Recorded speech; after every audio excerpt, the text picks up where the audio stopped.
Michelle Kellerman, all the way in the back. I am way in the back. Michelle. Just real quickly on Gaza, how would you characterize the talks on a new hostage deal for a pause? Is that imminent? Are you making progress on that? And then more broadly, we end this year with much of the world blaming the U.S. and Israel for or seeing it as America's war also. It's hurting America's image in the world. There's a stalemate in Ukraine and no new aid package. The fighting goes on in Sudan.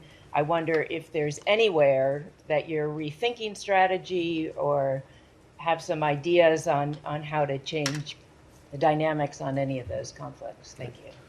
Thanks, Michelle. On the question of hostages and a pause, this is something we'd very much like to see happen. As you know, we were instrumental in getting the first humanitarian pause that facilitated the release of 110 hostages. Israel has been very clear, including as recently as today, that it would welcome returning to a pause in the further release of hostages. The problem was and has been and remains Hamas. They reneged on commitments that they made during the first pause for hostage releases. And the question is whether they are in fact willing to resume this effort. But certainly it's something that we would welcome. I know that Israel would welcome, and I think the world would welcome. So we'll see what they choose to do. We remain very actively engaged in seeing if we can get a pause back on and hostages moving out again of Gaza. That's something we're on every single day.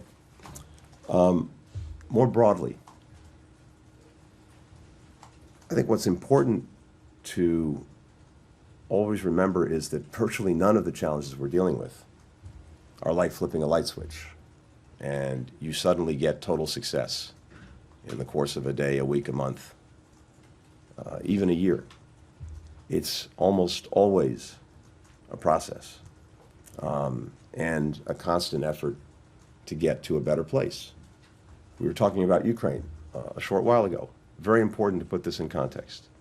As I said at the outset, if you look at where we were in February of 2022 and where we are now, well, February 2022, when the Russians went in, most people were predicting that they'd make very quick work of Ukraine and Putin would succeed in his goal of erasing it from the map and subsuming it into Russia. That has failed. And it's failed first and foremost because of the courage of the Ukrainian people, but also because of the leadership we provided in making sure with dozens of countries around the world that Ukraine had what it needed to succeed in repelling the Russian aggression. And now we're engaged in an effort to help Ukraine stand on its own 2 feet democratically, militarily, economically, not only dealing with the current challenge that Russia continues to pose, but setting it up for the long term.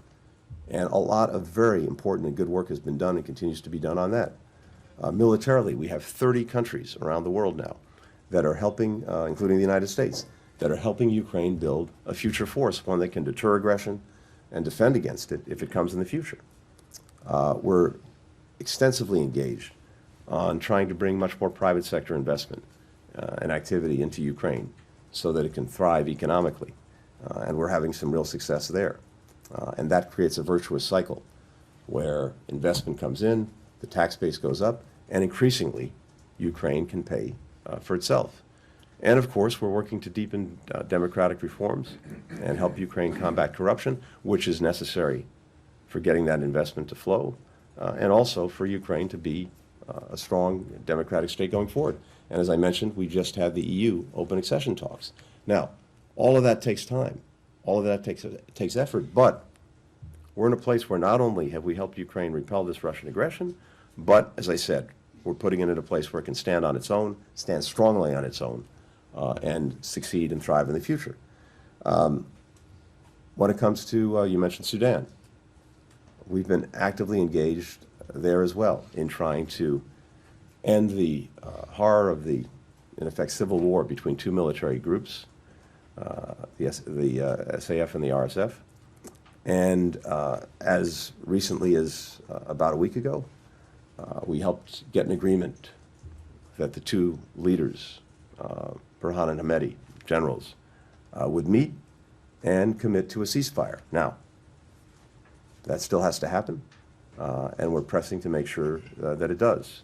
But this is the product of day in, day out work by our diplomats, as well as many others around the world, including the African Union, IGAD, and other partners. We've talked about Israel and Gaza. Let me just say this.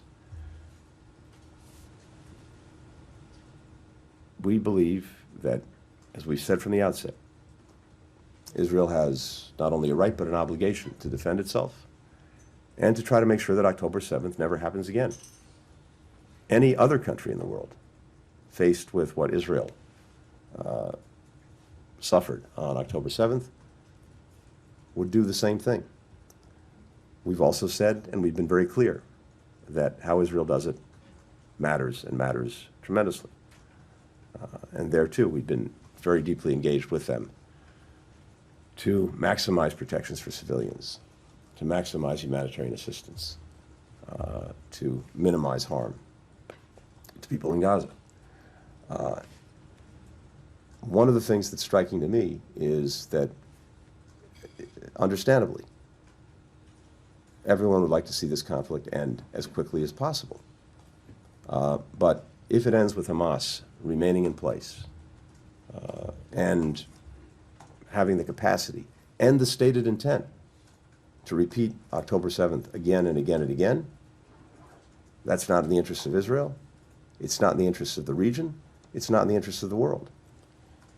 And what is striking to me is that even as, again, we hear many countries urging the end to this conflict, which we would all like to see, I hear virtually no one saying, demanding of Hamas that it stop hiding behind civilians, that it lay down its arms, that it surrender.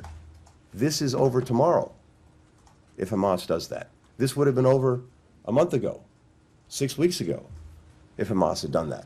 And how can it be that there are no demands made of the aggressor and only demands made of the victim? So it would be good if there was a strong international voice pressing Hamas to do what's necessary to end this. And again, that could be tomorrow.